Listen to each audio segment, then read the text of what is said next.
Pippa Middleton had concerns that Meghan Markle would overshadow her on her wedding day, royal experts have claimed. The Duchess of Cambridge's younger sister married James Matthew in a stunning ceremony on May 20, 2017, at St. Mark's Church in Englefield, with nephew Prince George and niece Princess Charlotte as the pageboy and bridesmaid. To make sure all eyes were on the bride, Kate decided not to be a bridesmaid or maid of honor.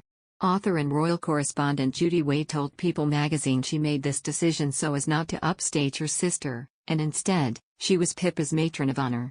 But the main issue was Meghan Markle, who had just started dating Prince Harry at the time. Their relationship, which they'd successfully managed to keep a secret for 5 months, was now in the headlines and royal fans were desperate to see the new couple together. In their book Finding Freedom, authors Scobie and Durand claim that Meghan had planned to attend the full day, and even bought her outfit, but the decision was made that she skip it. They claim that Pippa and her mum Carol were concerned that Meghan's presence may overshadow the main event. The authors also claim that a headline that ran on the day of the wedding, which compared Pippa and Meghan's bottoms, was the final straw.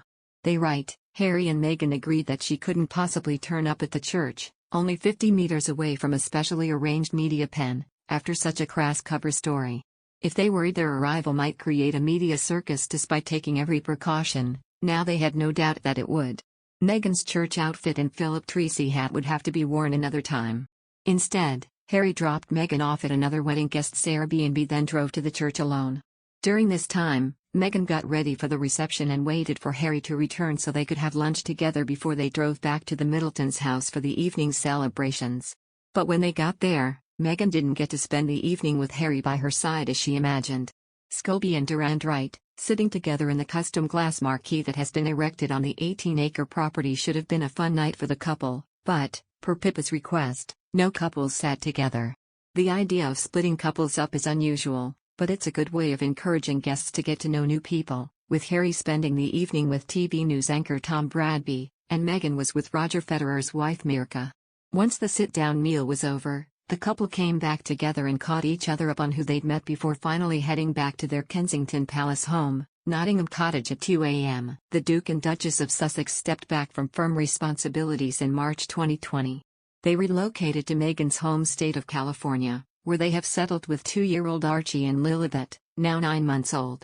But the example that Meghan and Harry have set by parting ways with the royal family may have made other senior royals think twice about their role within the firm ranks.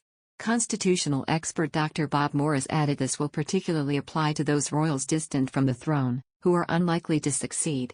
Dr. Morris, of the Constitution Unit at University College London, told, it may have the effect that other members of the royal family, the elder members of the royal family, will think twice about what roles they wish to take in life. He continued, perhaps we have been unimaginative in developing the careers of the Spares, and rely too much on our military careers for that purpose. The Duke and Duchess of Sussex have pursued interests outside the royal family since stepping back, including deals with streaming giants Netflix and Spotify. Prince Harry has also been stripped of a number of his military patronages and is no longer permitted to wear a military uniform to certain events. He served 2 tours in Afghanistan and spent a decade in the armed forces. The Duke and Duchess have also put their names to a number of political causes, something anathema to the political neutrality expected of the royal family. They were signatories to a letter condemning Western COVID-19 vaccine policies, calling them immoral, entirely self-defeating and also an ethical, economic and epidemiological failure. By failing to disseminate vaccines across the world, the letter called vaccine division self-defeating nationalism, pharmaceutical monopolies and inequality. Political freedom extends to other issues, which the Duke and Duchess have waded into since the split from the firm. Last year, Meghan penned a letter to the U.S. House of Representatives advocating for paid leave for all. Addressing her plea to the Speaker and the leader of the House, she said she was not an elected official nor a politician. She said she was appealing to the politicians as an engaged citizen and a parent. However, she attracted criticism for the use of her Sussex title to back up her call for paid leave.